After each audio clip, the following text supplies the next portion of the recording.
Hello everyone, good morning. आज हम कक्षा सप्तम में राजनीतिक जीवन में तीसरा लेसन पढ़ेंगे, राज्य शासन कैसे काम करता है। पिछले वर्ष हमने चर्चा की थी कि शासन 3 स्तरों पर काम करता है: स्थानीय, राज्य और केंद्र। अब स्थानीय शासन स्थानीय जगहों पर काम करता है, राज्य राज्य स्तर पर काम करता है और केंद्र केंद्र स्तर पर काम करता है। तो लोकतंत्र में शासन, राज्य का शासन किस तरह किया जाता है, विधानसभा सदस्यों मंत्रियों की क्या भूमिका है, लोग शासन के सामने अपने विचार कैसे रखते हैं या किसी कार्य की मांग कैसे करते हैं, हम इन प्रश्नों पर विचार करेंगे। के लिए शास्त्र का उदाहरण लेंगे। अभी विधायक कौन होता है? विधायक कौन होता है? जो राज्य स्तर पर चुना जाता है उसको विधायक कहते हैं। राज्य, हमारे यहाँ सरकार, केंद्र सरकार ने शासन को सुविधापूर्वक चलाने के लिए अलग अलग राज्यों में सरकार को बांटा है, उसे राज्य सरकार कहते हैं। तो राज्य सरकार, राज्य से चुना हुआ नेता ही राज्य का सरकार का विधायक, मतलब विधायक होता है, या एमएलए भी उसको अपन कह सकते हैं। तो पातालपुरम की कुछ घटनाओं के बारे में पढ़ सकते हैं कि जिलाधीश, चिकित्सा अधिकारी जैसे अधिकारियों के नाम से परिचित भी हो गए। परंतु क्या आपने विधायक और विधानसभा के बारे में सुना है? क्या आप अपने क्षेत्र के विधायक यानी एमएलए से परिचित है? क्या आपको पता है कि किस पार्टी के विधानसभा के सदस्य को विधायक एमएलए कहा जाता है? MLA member of legislative assembly का संक्षिप्त रूप है। एमएलए का चुनाव जनता द्वारा किया जाता है, फिर लेजिस्लेटिव असेंबली के मेंबर यानी विधानसभा के सदस्य बन जाते हैं और सरकार बनाते हैं। इस प्रकार हम कह सकते हैं कि विधायक जनता का प्रतिनिधित्व करते हैं। नीचे दिए उदाहरण से ये बात स्पष्ट हो जाएगी कि भारत में हर राज्य में एक विधानसभा है। हर राज्य कई निर्वाचन क्षेत्र में बटा है। उदाहरण के लिए यहाँ दिए गए मानचित्र में दर्शाया गया है कि हिमाचल प्रदेश में 68 निर्वाचन क्षेत्र है। निर्वाचन क्षेत्र में जनता एक प्रतिनिधि चुनती है जो विधानसभा का सदस्य यानी विधायक बन जाता है। आपने भी ध्यान दिया होगा कि चुनाव में लोग अलग अलग पार्टियों के नाम से खड़े होते हैं, इसलिए ये विधायक अलग अलग राजनीतिक दलों के होते हैं। जो लोग विधायक होते हैं वे मुख्यमंत्री कैसे बन जाते हैं? राजनीतिक दल के विधायक आधे से अधिक निर्वाचन क्षेत्र में जीत जाते हैं। राज्य में उस दल को बहुमत में माना जाता है। बहुमत प्राप्त करने वाले राजनीतिक दल को सत्ता पक्ष और अन्य सबको विरोधी पक्ष वाला कहा जाता है। उदाहरण के लिए हिमाचल प्रदेश की विधानसभाओं में विधायकों में 68 निर्वाचन क्षेत्र है। तो पहले तो मैं आपको ये बता देती हूँ विधायक कौन होता है। भारत के हर राज्य में एक विधानसभा है। हर राज्य कई निर्वाचन क्षेत्र में बटा हुआ है। हर निर्वाचन क्षेत्र में जनता द्वारा एक प्रतिनिधि का चुना जाता है। तो विधानसभा का जो सदस्य होता है अर्थात उसे विधायक कहलाता है, अर्थात उसको क्या कहते हैं? विधायक कहते हैं। तो वैसे विधानसभा के सदस्य को विधायक कहते हैं और एमएलए भी वही कहलाता है। जो विधायक होते हैं वही मुख्यमंत्री भी बन जाते हैं। अब ये सवाल उठता है कि वो बन कैसे जाते हैं? तो ये आपको मैं बताती हूँ कि मुख्यमंत्री कैसे बन जाते हैं। तो चुनाव में जो राजनीतिक दल के विधायक होते हैं जो आधे से अधिक निर्वाचन क्षेत्रों में जीत जाते हैं, राज्य में उस दल को बहुमत दल माना जाता है। तो बहुमत दल प्राप्त करने वाले राजनीतिक दल को सत्ता पक्ष और अन्य सबको विरोधी पक्ष कहा जाता है। जो बहुमत दल के पक्ष में से जो चुनाव के बाद सत्ताधारी दल के विधायक अपने नेता का चुनाव खुद करते हैं वो मुख्यमंत्री बनता है। इसलिए अब इसको हम आगे पढ़ेंगे कि मुख्यमंत्री कैसे बन जाते हैं।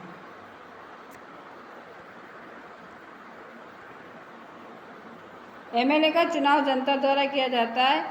लेजिस्लेटिव असेंबली के मेंबर यानी विधानसभा के सदस्य बन जाते हैं, सरकार बनाते हैं। इस प्रकार हम कह सकते हैं कि विधायक जनता का प्रतिनिधित्व करते हैं। नीचे दिए उदाहरण में ये बात स्पष्ट हो जाएगी।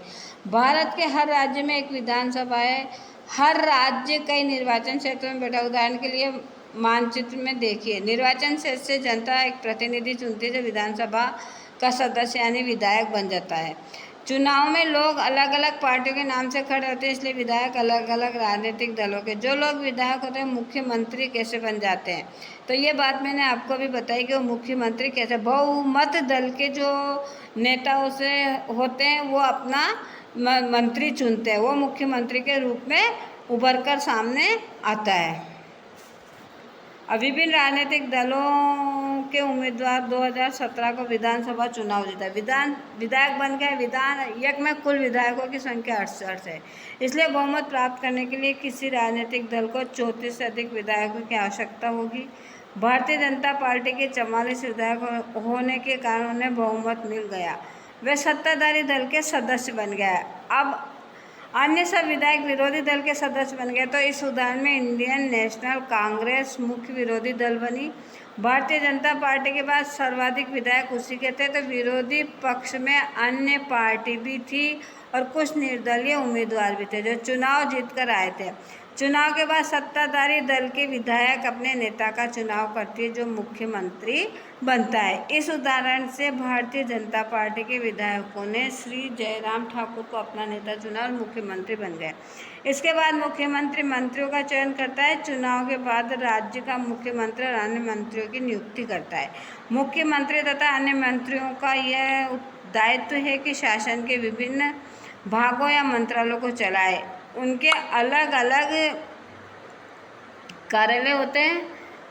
विधानसभा ऐसा स्थान होता है जहां सभी विधायक, चाहे वे सत्ताधारी दल के हो विरोधी दल के हो, तो विभिन्न विषयों पर चर्चा करने के लिए एकत्रित होते हैं। इस तरह कुछ विधायकों की दोहरी जिम्मेदारी हो जाती है, एक विधायक के रूप में और दूसरे मंत्री के रूप में। इसके बारे में अब हम आगे विधानसभा में एक बहस। अब आफरीन सुजाता और उनके विद्यालय के कई अन्य विद्यार्थियों ने विधानसभा देखने के लिए राजधानी की यात्रा की।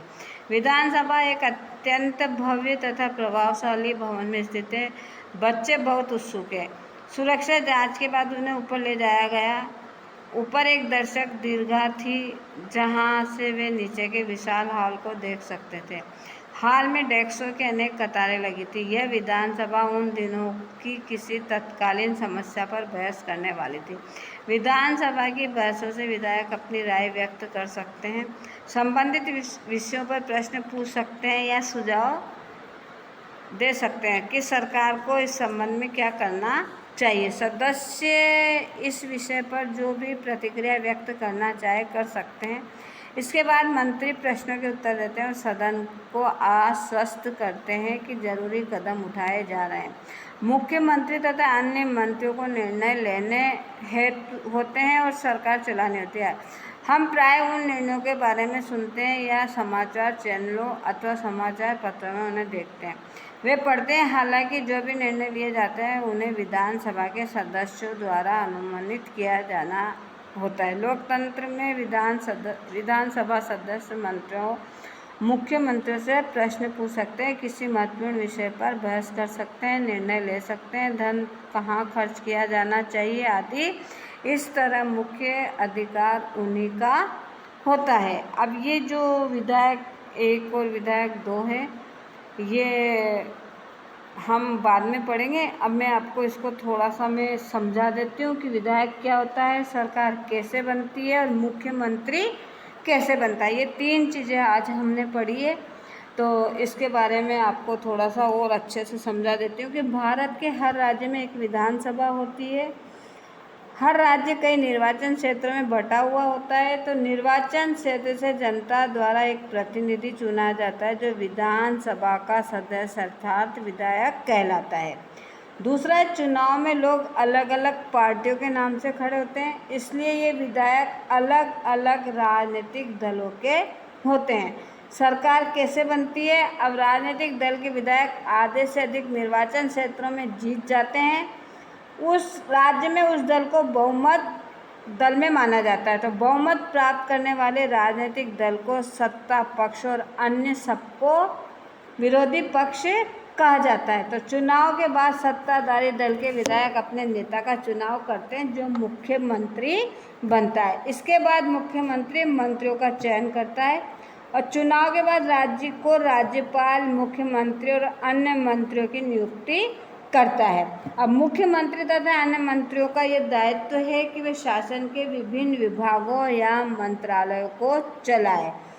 अब विधानसभा एक ऐसा स्थान होता है जहाँ विधायक, चाहे वे सत्ताधारी दल के हो अथवा विरोधी दल के हो, विभिन्न विषयों पर चर्चा करने के लिए वो एकत्रित होते हैं। इस तरह कुछ विधायकों की दोहरी जिम्मेदारी होती है, एक विधायक के रूप में और दूसरे मंत्री के रूप में। अब वो विधानसभा में एकत्रित होते हैं तो वो किस लिए एकत्रित होते हैं?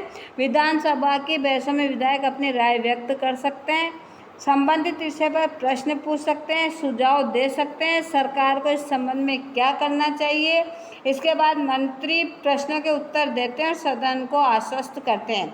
जरूरी कदम उठाए जा रहे हैं। मुख्यमंत्री तथा अन्य मंत्रियों को निर्णय लेने होते हैं, सरकार चलानी होती है। यद्यपि जो भी निर्णय लिए जाते हैं उन्हें विधानसभा के सदस्यों द्वारा अनुमोदित किया जाता होता है। सरकार शब्द से तात्पर्य शासन के विभिन्न विभागों और मंत्रियों से होता है जो उनके प्रभारी है। इन सबका सामूहिक प्रमुख मुख्यमंत्री होता है। यही सरकार का कार्यकारी हिस्सा कार्यपालिका कहलाता है। अब ये कार्यपालिका के बारे में हम आपको कल बताएंगे।